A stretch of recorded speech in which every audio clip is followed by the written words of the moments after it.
guys, it is John here at the Acoustic Shop at Namm 2024. I'm in the a little louder. We're in the new section, but we're still going to talk about acoustic guitars. Again, with me this time, Trent. I love it. Anyway, she got comments. I'm hanging out with Dana Bourgeois because we're going to. So Dana, tell me what's happening. What's going on? What you're moving on to a new phase. Well, I'm sort of giving up my day job, but not retiring. You've been doing this, but you're still going to be very involved in everything that goes on. Yeah, in Bourgeois. I just have a lot more freedom to be a floater, essentially. Which is awesome. I mean, I always had my fingers in a little bit of everything, but you know how it is running a business. You know, there's stuff you have to do. And I've been passing that off to my assistant James here on the luthier side, our new master luthier, and Chris Fleming. Yeah, I don't know. Had you guys already announced that he was CEO? I knew about it. Anyway, Chris Fleming is now the CEO. Yes. He stepped down from CEO position. And James over here is our new master luthier. Awesome. My title is Luthier Emeritus. I mean, this is like bread and butter, right? This is the Heirloom series? Yeah. Is that Well, this is actually a, this is a Touchstone. We'll get into that one too. We got it as much as we used to, so we just brought all custom guitars. Awesome. Mostly all custom guitars. This one is a very custom coupe. The coupe is our 12 fret 00, and I tasked James and Andrew, our product designer, to come up with a cool inlay pattern. It's very beautiful. Hey, we're gonna do something real quick. We got to pause on the stream. We're having a little bit. It'll still be good. All right, we are back, everybody. Right. Sorry, that was a quick little pause. We just had to. There are so many people at the Namm show today that data has been on short, and it's getting tighter and tighter. But anyway, all right, continue to tell us. This is the 12 fret coupe, very custom, new inlay. Yes. It's gorgeous. Well, we tasked James and Andrew Olson with designing a new inlay pattern that just something very different and maybe whimsical, stuff we haven't done. Sure. This guitar is a very beautiful Sinker redwood top. A very beautiful Sinker redwood. And a Madagascar ebony back and side. I love when Madagascar has the whites and the darks. I love that contrasting Madagascar. And it goes well with the stripiness of the top, which is pretty cool. Very, very nice.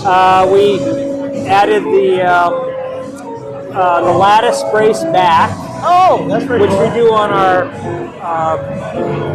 a number of other models, several other models, the Odyssey mostly. It gives it a bit of a different sound. I could go into that, but we have a lot of other things to talk about. It's a little bit harder to do, but the sound response is quite interesting. I'll bet it is. Didn't the Odyssey do something similar to this, maybe a little more offset with a large-looking, sound hole? But yeah. Well, this is a takeoff on some of our large sound hole stuff we've done on the Odyssey. Yeah, very, very cool. Very beautiful guitar. All right, that brings us to this guy, the 00045, another custom shop guitar. Tell us what your team did on this. This is a 00, actually. Oh. A 0045. I'm not going to read a single one of these anymore. Oh my God, that says 000. Oh, it is a 000. Never mind, I'm sorry. That's what he said. He's stepping back, everybody. Well, actually, I didn't design this. I asked James to design a guitar for the show. Yes, you got a question for us already? I do have a question. Also, we do have some sketchy video right now. All right. We're being told audio's okay. Good. So we can keep talking. I'm sorry if it's a little funky. But we do have Carol saying, please tell Dana how wonderful his Bourgeois mandolins are. All right. Carol has bought bought a mandolin. She was one of the first ones to buy the new mandolins. She wanted to tell you she loves it and how great it is. So she wanted to personally tell you. Carol is telling you thank you for her Bourgeois mandolin. So we're glad you appreciate them. All right, now we'll get around to them in a few minutes. We'll get into the mandolins. All right, let's go back to this 00045. 00045. This one has a slot headstock. Sure. It's a little bit different. Some people like that, and we've never done it before on a triple O? 14 fret triple O. So Namm is our chance to do this kind of thing. This is a gorgeous, I love this 12 fret. So it's got a vine all the way through, but a heavy on the 12 fret. It's very cool. It's a different vine. We've done this before, but not recently. So it was an opportunity to bring it back.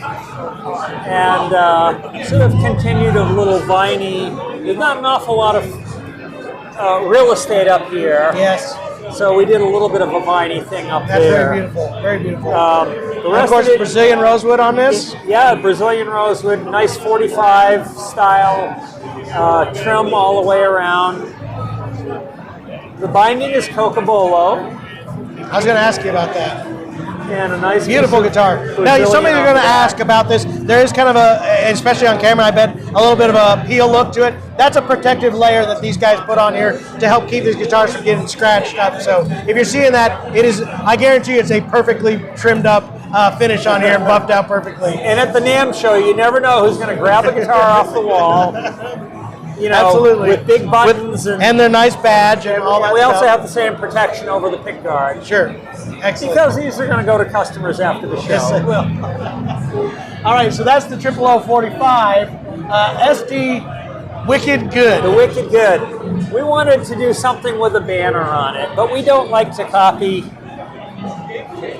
other brands. Other brands. We like to do things that are in the tradition. So we thought about how we would do this. Cool beans, man. That's a very, very cool one. Wicked Good. Wicked Good. In the state of Maine. So I got to now tell the story. We're going to do a transfer tattoo, by the way. Are you? I officially I have got a little bit more Maine credit. I got to sing with your governor at your facility. We were hanging out. We sang Buck Owens tunes together. It's pretty awesome because she came in and she was just hanging out the same day we were filming, and we got to sing and hang out together. So I think I'm officially like tied into Maine now. Yeah, I think so. And how many of y'all have governors who know Buck Owens tunes? It was true. She was. We were just literally singing it too.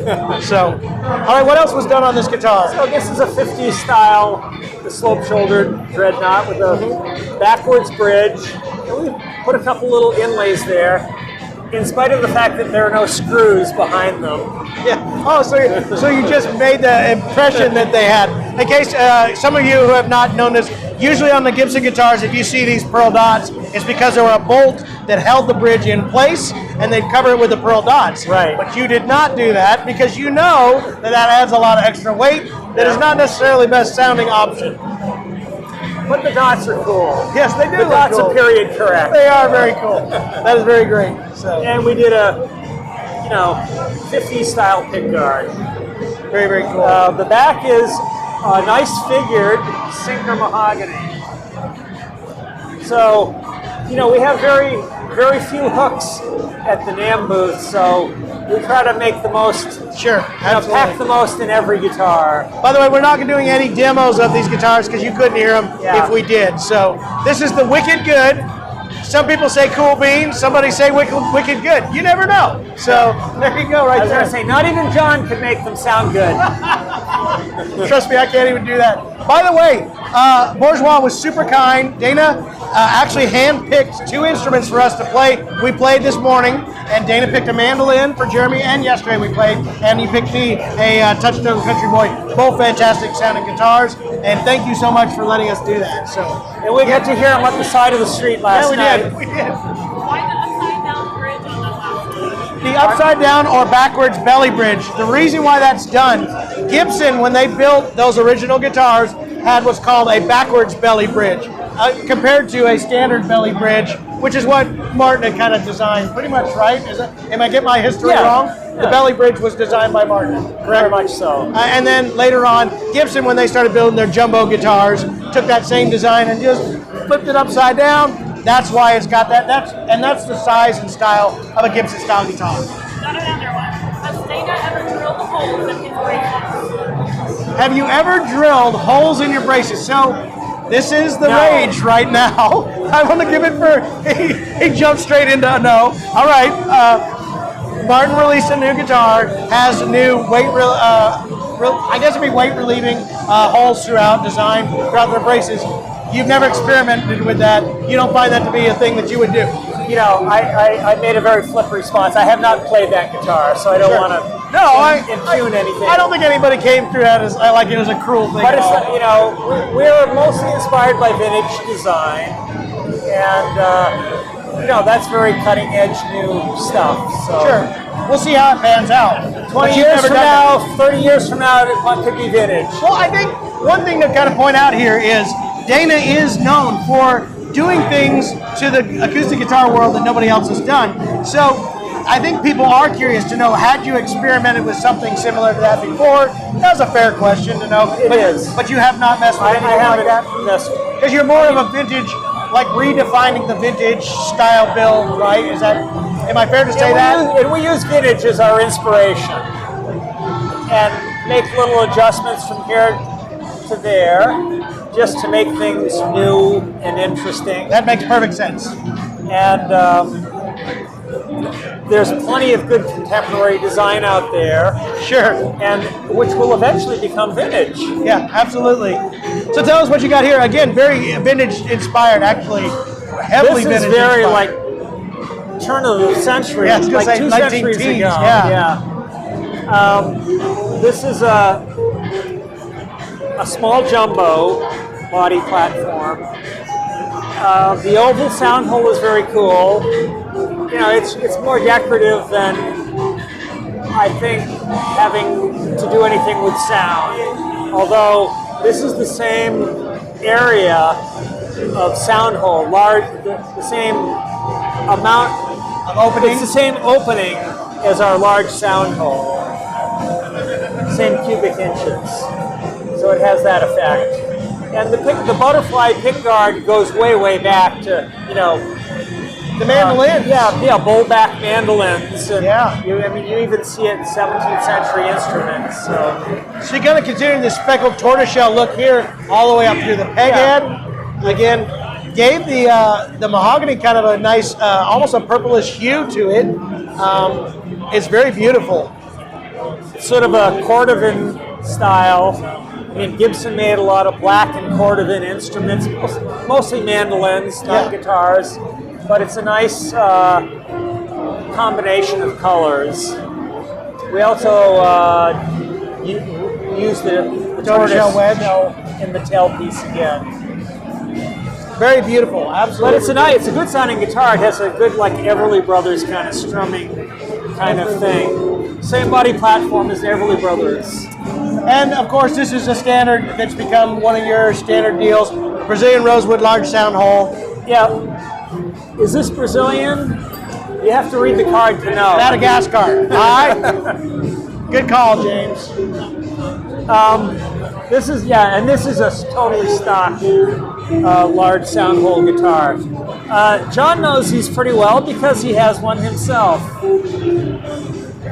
Yes, I do. I have one and I absolutely love it. It is one of my favorite guitars to play right now. I was just telling you about it last night. It was one that I kind of found while being up there with you, and I just love this. Now, my Madagascar looks completely different from this. There was a series of those that you said were light color, and mine's got a very light streaking color. This has a more Brazilian look to it. Yeah, Madagascar comes in a variety of different colors, like Brazilian, and some of the colors overlap, some of the patterns overlap. We picked out something that looks like it could have come from That's beautiful. Brazilian with a nice black line in there, and that's a beautiful. Yeah, that could have been on something from the 40s maybe, and a very nice matching side. When stuff like this comes along, we order wood in large quantity. We'll go through, send back what we don't like, to the supplier, but also I'll pick out a few sets that I think, okay, these are for special guitars only. This was one of those. That is absolutely gorgeous. I stole one of your sets. We're building one of your sets with a perfectly quarter-sawn Madagascar on a DB Signature OM. You remember when we were up there, we talked about that. Yeah. And I stole it from his pile, so. But here's one that's coming out brand new. Okay, Now we're on to the Touchstone series, and I should talk a little bit about that. The Touchstone guitars are built in conjunction with Eastman. We build the tops in our shop in Maine and voice them. And there's no difference between the Touchstone tops and our own, we call them L series tops, Lewiston series tops. We send them to Eastman. Eastman builds the guitar, and then we get them back and do the setup. And we've kind of gone through an awful lot of guitars now, and we've tweaked everything, and so now some of them are being set up in Pomona in California, some are being set up in Amsterdam. We're still setting up some. Awesome. But we wanted to have total control over the first 1,000 or so that came out. And right now, in the Touchstone line, we have the Vintage, which is a sticker top with the rosewood sides and back. Then we also just came out with the Country Boy, which is a mahogany, with a sticker spruce top. Now the DB Sig is made its way to the Touchstone line. Now, what changes here is a thermo-cured or torrefied top and Madagascar rosewood sides and back. Exactly. Correct? And wooden binding. These three models are reasonably close to models that we make, although we've changed a few of the details. So yeah, Madagascar rosewood sides and back. And other than the Eastman Madagascar guitars, these are the most affordable Madagascar rosewood guitars on the planet, I'm pretty sure. And those of you guys that follow the channel already know there's also one that we got to tying in Bourgeois and Eastman as well. The Acoustic Shop has a 35 guitars for our 10th anniversary that are done. That were actually kind of helped out by Dana to kind of make that happen. And again, I want to thank him for making that happen. But we'll have 35 of those guitars. I'll play one.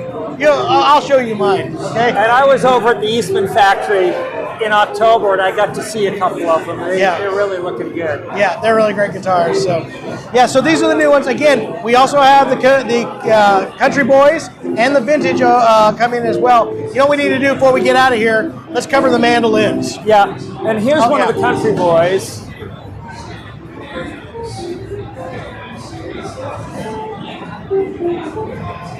That's a Country Boy OM. Beautiful right thick there. spruce top. Mahogany back and side. This has a black nitrocellulose binding. Satin finish neck.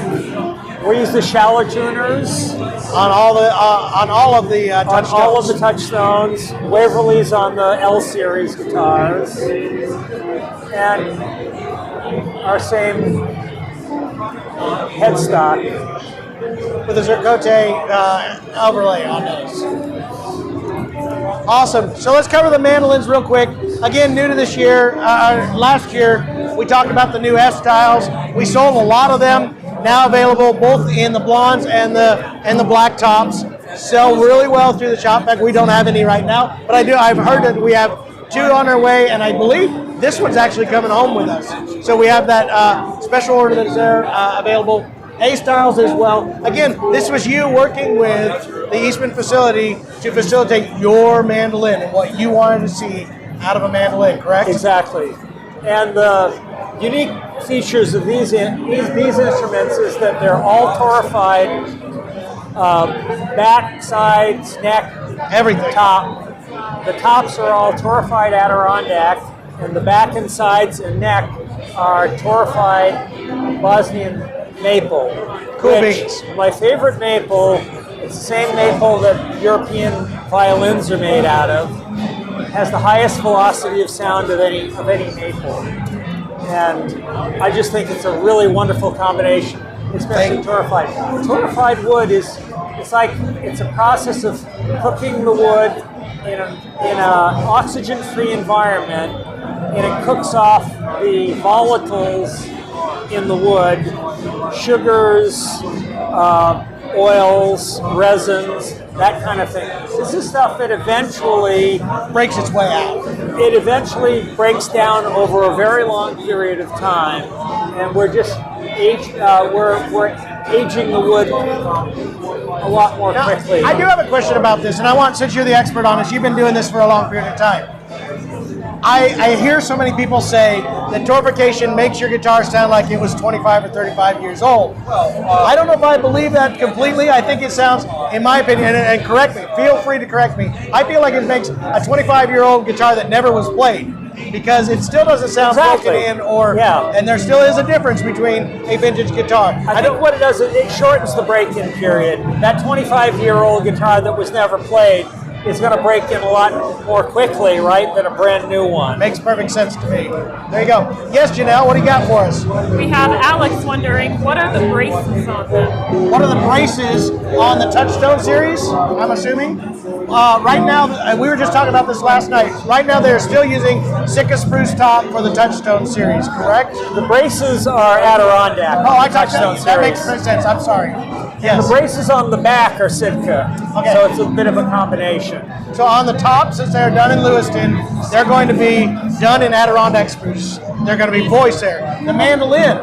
The mandolins, I'm pretty sure those are Adirondack. They should be, because they're just tone bars that would be on there. That would make sense to me. Yep. So are you going to be able to know? Show off some of this wood. Yeah.